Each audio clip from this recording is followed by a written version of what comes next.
Gene-edited fungus is really shaking up the food industry these days with meat-like protein that grows like super fast in tanks. It's Right? fascinating how they've re-engineered a familiar fungus to produce protein faster while using much less sugar. Yeah, that's pretty wild.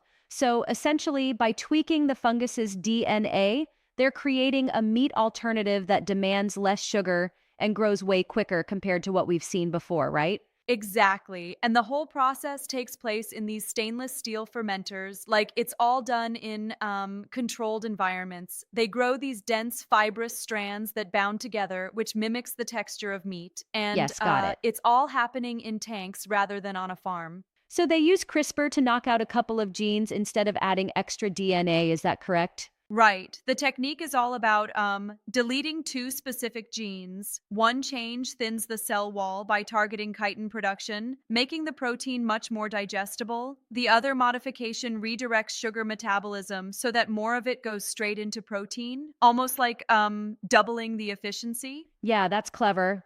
And that means reduced environmental impact too, right? Because it requires less sugar and even less land overall? Absolutely. The process not only cuts down on sugar use, but also shrinks the footprint. A 70% reduction in land use when compared to chicken, and like up to 61% less in climate warming emissions, according to life cycle assessments. Truly impressive.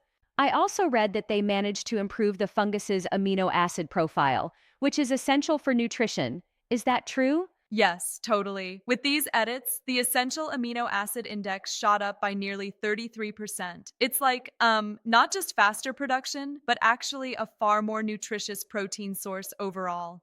Right, that's a strong point. But don't you think there might be risks like unexpected allergenicity, especially since it's such a radical shift from traditional processes? That's a valid concern. And indeed, further human digestion and allergy testing is on the checklist before it becomes mainstream. Balancing enhanced digestibility with safe cell wall thinning is tricky. You have to ensure the fungus still grows robustly without causing issues. Exactly, safety always has to come first.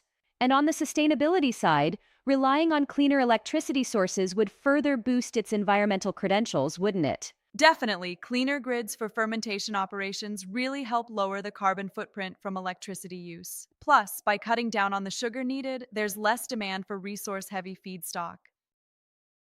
Absolutely. Wow, so if all the regulatory hurdles and large scale fermenter setups are figured out, this gene edited fungus could like revolutionize food production? Exactly. It's a bold step towards a sustainable future, reducing land and water use, lowering emissions, while delivering higher quality protein. It really promises to reshape our food system if it scales. Yeah, sounds revolutionary.